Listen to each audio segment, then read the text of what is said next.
Patrocínio eVisa Immigration, consultoria para vistos e processos de imigração credenciada pelo governo do Canadá. Olá, meus queridos. Olá, pessoal. Estou aqui com a Marilene da eVisa. Hoje o assunto é polêmico, hein, Marilene? Assunto polêmico. As 5 razões para se ter o visto negado na imigração para o Canadá. Isso mesmo, a gente vai abranger, as razões tanto para o visto de estudo, trabalho, turismo, como também para o processo de imigração. Muito bom. Vamos lá então, roda a vinheta. Então vamos lá, Vamos falar então quais são as 5 principais razões para você ter o visto negado. Vamos lá. Existe um termo que a gente fala aqui no Canadá que é chamado de misrepresentation. Basicamente, é quando você dá uma informação que não é verdadeira e que ela pode ter levado a um entendimento e uma decisão incorreta do oficial, tá? Então, para vocês terem um exemplo do que seria um misrepresentation, é você dizer, por exemplo, que você nunca teve um visto negado e você já ter tido um visto negado anteriormente, Então, Mentira. tem muita gente que fala, não, eu prefiro não falar, já tive um visto negado para os Estados Unidos, mas eu prefiro não falar, para eu colocar lá no form que nunca aconteceu comigo, mas o fato de você preencher o formulário errado é considerado como uma fraude, Como você ter dado uma informação que não era verdadeira. Então, isso pode ser uma razão. Fala a verdade, Fala a verdade sempre. Isso, eu sou sempre a favor da verdade, Teve alguns casos também, bastante gente me procurou e falou assim, olha, há muitos anos eu morei legal nos Estados Unidos, ou fiquei legal, ou permaneci um tempo adicional num determinado país sem ter visa, Devo falar? É complicado, A minha opinião é que sim, você deve falar, você deve se justificar.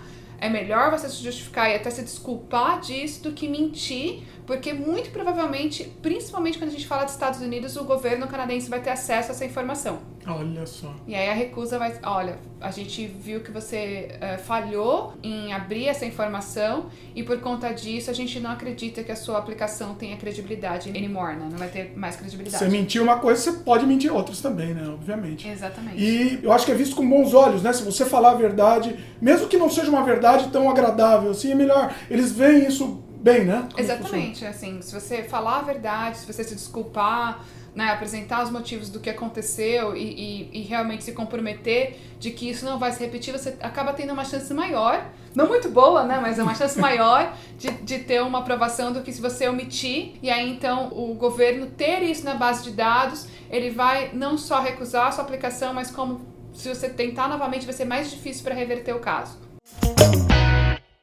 Razão número 2, saúde. Então, muita gente, às vezes, me pergunta que tipo de doença, que situação a pessoa pode ter o visto recusado por um problema médico, um problema de saúde, Então, assim, o Canadá, de forma geral, tem preocupações com doenças contagiosas, Doenças que você pode passar para algum canadense, Então, se você tem alguma doença muito crítica, como AIDS, por exemplo, sífilis, alguma coisa nesse sentido, que é uma doença que você pode passar para o canadense, o seu visto pode ser negado por conta disso, Isso vai ser detectado no seu exame de sangue.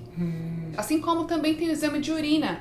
Então, o uso, por exemplo, de drogas ou substâncias, ou até de medicamentos, o governo vai ter acesso a que tipo de medicamento você está usando e para qual tipo de doença esse medicamento é direcionado pelo exame de urina, porque vai conter a substância no exame de urina. Então não vale a pena mentir, já fazendo referência à razão número 1, porque vai ser detectado no exame, e aí vai ser muito pior. Não necessariamente, se, por exemplo, se detectar droga na urina, você vai ter o visto negado. Ou vai? Não, depende, Na verdade, tudo precisa ser muito consistente. O médico, na hora de fazer a consulta, ele vai te perguntar, Já teve alguma cirurgia? Já teve tatuagem? Já teve uso de substâncias? Alguma coisa assim? O ideal é que você esteja ok pro dia do exame, Você pode até falar, poxa, já experimentei, mas eu não sou usuário, alguma coisa nesse sentido, e ter certeza que quando você for pro exame médico, você não ter nada no seu sangue nos últimos dias. Pelo amor de Deus também! Nos últimos o cara dias, que vai fazer o exame, ele... Sem comentários, vamos pra próxima. Vamos pra próxima.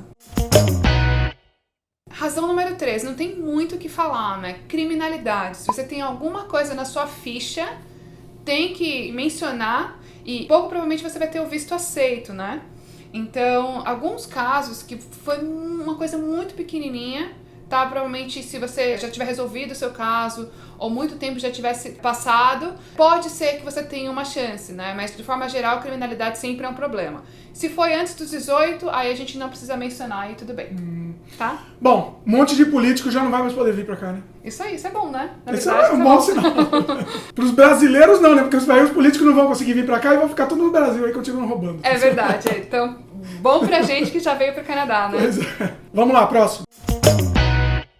Quarto motivo, falha de apresentar documentos importantes para sua aplicação, ou falha de apresentar documentos que são necessários para comprovar a sua elegibilidade, tá? Então, isso é um item muito importante. Nem tudo está no site. Alguns documentos, eles são necessários para considerar o seu processo como completo e eles precisam estar na sua aplicação mesmo que não solicitado claramente pelo CIC. A gente sabe que o website do CIC é muito bom, tem muita informação lá disponível, mas nem todos os documentos que são necessários estão lá disponíveis. Então é muito importante que você saiba exatamente quais são os documentos necessários para um processo de vistos ou para um processo de imigração. A solicitação não está lá no site deles, né? Então é meio confuso, né? Exatamente. Você tem que saber que aquele documento é relevante para você comprovar a elegibilidade que você teve que atender como requisito para aquele programa, para aquele determinado programa, ou para o visto de estudo e trabalho, por exemplo. Então, é importante incluir essas informações, mesmo que não claramente solicitado no site. Muito bom.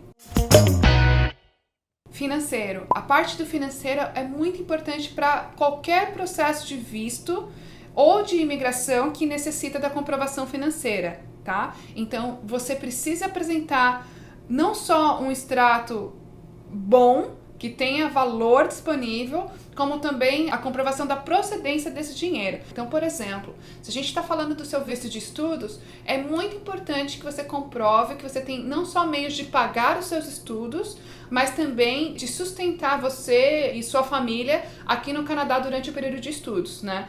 E essa comprovação, muitas vezes as pessoas se confundem em relação a fornecer o extrato. O extrato não é uma formalidade, não é um documento que você simplesmente fornece porque ele está na lista, porque é necessário apresentar o extrato. Esse extrato tem que ter saldo suficiente que comprove a capacidade financeira para você pagar o curso e sustentar a sua família no Canadá, ou você é o seu patrocinador, no caso, né? Mas o saldo, ele precisa ter fundos, ele precisa ter um valor suficiente para fazer essa comprovação. Tem casos de gente que dá o extrato em vermelho? É muito comum, na verdade. Como assim? É Vai muito pra comum, lá, assim, o rapaz. pessoal apresenta extratos que estão, às vezes, negativos ou que não tem muito valor, né? Não tem muito dinheiro suficiente. E aí, às vezes, a pessoa fala, mas, poxa, dá para provar que eu tenho uma boa movimentação.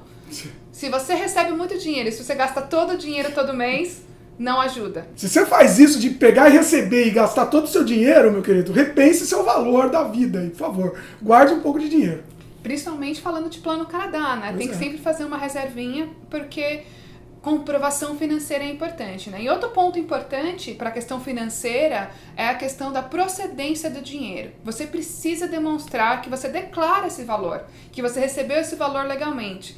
Então, se você tem uma entrada muito grande no seu extrato, você precisa justificar por quê. Né? Então, se você vendeu a casa, vendeu alguma coisa, também é ruim para o seu processo de visto, né? Porque o governo vai falar, mas peraí, quais são os vínculos que você tem com o país? Então, talvez para esses casos, a gente tenha que falar abertamente que você tem a intenção de imigrar para evitar qualquer problema, né? Porque senão ele vai falar assim, irmão, peraí, legal, você tem dinheiro, mas então você não tem mais vínculo, porque você vendeu tudo que você tem. Tá meio óbvio, né? Se você vendeu a casa, é meio óbvio que você quer emigrar, né? É verdade. Então, a gente tem que trabalhar a aplicação de forma diferente, né? De forma geral, o ideal é que você comprove que você tem essa aplicação por algum tempo e que está declarado no seu imposto de renda, né? Sejam seus ganhos como funcionário, né? Seja seus ganhos como pessoa jurídica, mas tem que estar tudo declarado bonitinho. Bacana. Tá bem? Então essa foi a lista da Marilene. As 5 razões para ter o visto negado. Marilene, fala da Evisa aí pro pessoal. A Evisa Immigration é uma empresa de consultoria de vistos e imigração que está baseada aqui no Canadá, mas que pode ajudar você, em qualquer lugar do Brasil ou do mundo, a conseguir aplicar para o seu processo de visto ou imigração para o Canadá. Então, entre em contato com a gente. Os nossos dados de acesso estão aí embaixo. Estão aqui na tela e na descrição do vídeo também. É isso aí. É isso aí, meus queridos. Espero que vocês tenham gostado. Eu adorei esse top 5 aqui. Foi muito esclarecedor, muito bacana. Queremos seus comentários agora, meus queridos, o que vocês acharam dessa lista. É isso aí, pessoal. Se vocês quiserem qualquer outro tópico, tiverem qualquer outra dúvida, é só entrar em contato com a gente. Gostaram do vídeo? Dá um joinha, adicione os favoritos, comentem, divulguem e se inscrevam no nosso canal se ainda não se inscreveram. Isso Valeu, mesmo. Até a próxima. Até. Tchau, tchau. Tão sonhada oferta de trabalho no Canadá. As áreas mais procuradas, as áreas que têm uma facilidade maior e dicas de como você pode procurar seu emprego no Canadá ainda estando no Brasil.